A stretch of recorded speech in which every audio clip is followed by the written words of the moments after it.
People spend a lifetime searching for their purpose. I'm walking my shoes as I find mine.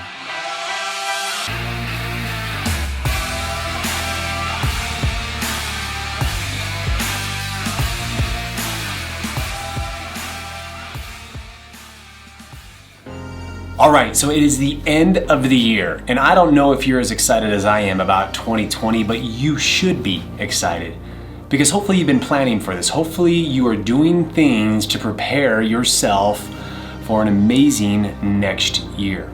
So what do? You're gonna hear in this vlog on three things that you should be making sure you're doing at the end of the year. All right, so are you ready for the three things? Okay, you're gonna make sure that you're gonna reboot.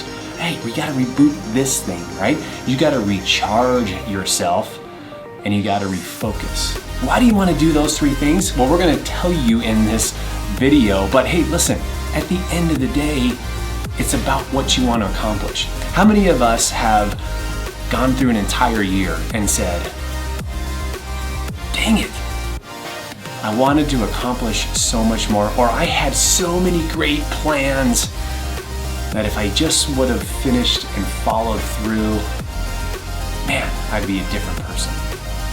See, the reason why you want to reboot, refocus, and recharge is because you are going to put yourself in the best opportunity to have the best life, the one you desire, and to build on the legacy that you're creating. So make sure that you put into play things that we talk about in this video. Because if you do, when you do, your next year is gonna be absolutely amazing. You have to recharge, you have to reboot, and you have to refocus. I really want to know specifics. Like, you say that you reboot, what do you do? You say that you recharge, like, tell me what you do so then I can find out if that's what fits into my life. And if I can make some adjustments, I will, but if I could just totally R&D it, I'm gonna do it until I find my niche. So recharge. You have to find out what fills your emotional cup. What are you doing to fill the emotional cup within you? What are you doing to fill the physical cup within your life? Because I would tell you, like, if you do not feel physically good, you do not feel emotionally good. Like, if you look in the mirror and you hate how you look, it will mess with your emotions, will it not? So what can you do emotionally and what can you do physically? Can you go on a simple walk? Can you just go get fresh air? Can you go do something just to get yourself going so that you can say, oh, so I feel so much better? Has anybody ever regretted working out other than being sore? No. Like, what are you doing to fill yourself? Because here's the thing, life is really challenging and really hard. And if you try to tackle that alone, or if you try to tackle that and involve other people, people will always let you down. Because they're human beings. They're just as imperfect as you are. So if the whole dependency that you have is that relationship with the person that's either closest to you or right next to you or maybe in your inner circle, if that's all you have, you will be disappointed time and time again in your life, you guys. And it's not their fault, by the way. It's just like it's not your fault when you let somebody down. How many of you have failed a friend before? I just did it 2 weeks ago. I literally failed a friendship because I didn't make it a priority to have a conversation. Reboot. Like, what are the stories you've been telling yourself about the lack of goodness that you have in your life? Or the stories that you're telling yourself about maybe how you feel like somebody thinks about you? Like, we all tell stories in our head, you guys. And I know because I do. Like, I will have a conversation in my head about this conversation that I'm soon to have with somebody else, and I've already told myself how that conversation is going to go. And I've either defeated myself or I've won the battle. Like, one of the two. Like, I've either defeated myself and say, okay, this is going to go horrible, this is going to be miserable, and I got to have it, and I just don't want to do it. And I go have the conversation, and most of the time what ends up happening?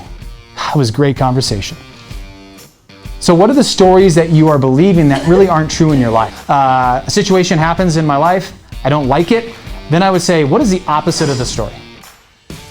So let's just say, for instance, maybe this happened, maybe it didn't happen. Today, this morning, it was crazy. We got up early, we got our workout in. I came back, we got, like, the kids were dressed, the kids were, ready to go. I'm getting ready, Kate's getting ready. Finally got outside, I try to eat. The saucepan that I have that I cook my white eggs, like egg whites every day, is gone. And I freak out. I was like, where's my pan? And I snap at Kate. So what do you think the story was that I was saying? Like, I can't believe she took my freaking pan. Like, why would you take my pan? I use it every morning. I clean it, then I put it back. Where is that? So it's in the morning. Like, so I'm telling my story. So then I have to say, what is the opposite of the story? So as I took a breath and I centered myself, right? And I found, I just kind of had my time, right? My appointment. I said, okay, what is the opposite of that story? Well, the opposite of the story is that Kate was doing what she does, and she cleans up, and she was being helpful, and she was putting things away, and she was organizing the kitchen, and she was trying to make sure she was efficient, and she was trying to get everybody out the door. But look, once again, practical application. The story I was telling myself was this. The opposite of the story was this. The opposite of the story happened to be the truth. And so when I started to think of the opposite of the story, I started to understand, like, that's the truth of this. So why would I be mad? How could I be mad? Right?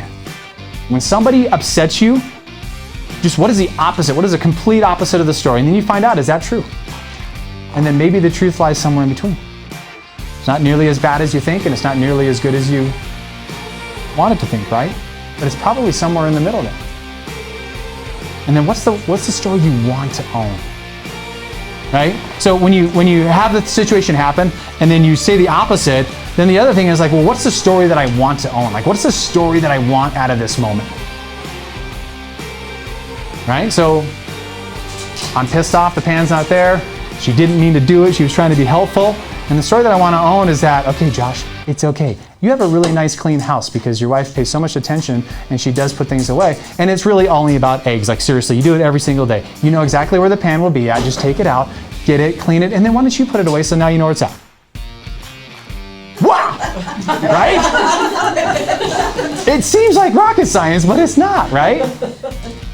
But that's as simple as it is, right? You take a really bad situation, and it's not a bad situation, but you make it a bad situation, you tell the opposite of it, and then you find the medium ground of it. Refocus. So I refocus by reviewing my goals. And I refocus on the things, and it's not just business-wise, right? I mean, it's just like personal goals that I wanted to accomplish this year, health goals that I wanted to accomplish this year, right? And of course, then those business goals that I wanted to accomplish.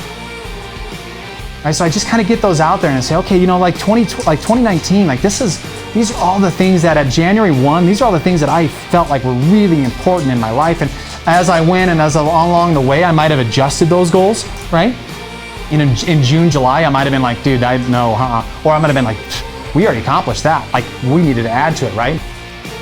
You got to start playing offense in your life. You play defense, life happens to you. You play defense, bad things happen to you. You play offense in your life, bad things will still happen, but you control the day. Every morning when I have my appointment with God, he always talks to me, and it's always this: you're gonna have a great day. That's the first thing that is said to me. And I'm like, I used to say like, bull crap, like, do you know the conversations I have to have today? Do you know the decisions that I'm gonna be making today? And then I realized, like, it's all my perspective. No matter what happens in my day, just so you know this, every day that I walk into this office, every day I step in those doors and I've already had it in my mind that this is gonna be a great day. We're gonna have hard conversations. We're gonna have truthful conversations. We might have some bad things happen. We might have some things that I don't want to have happen, but it's still gonna be a great day because I'm gonna play offense. Are you gonna play offense in your life?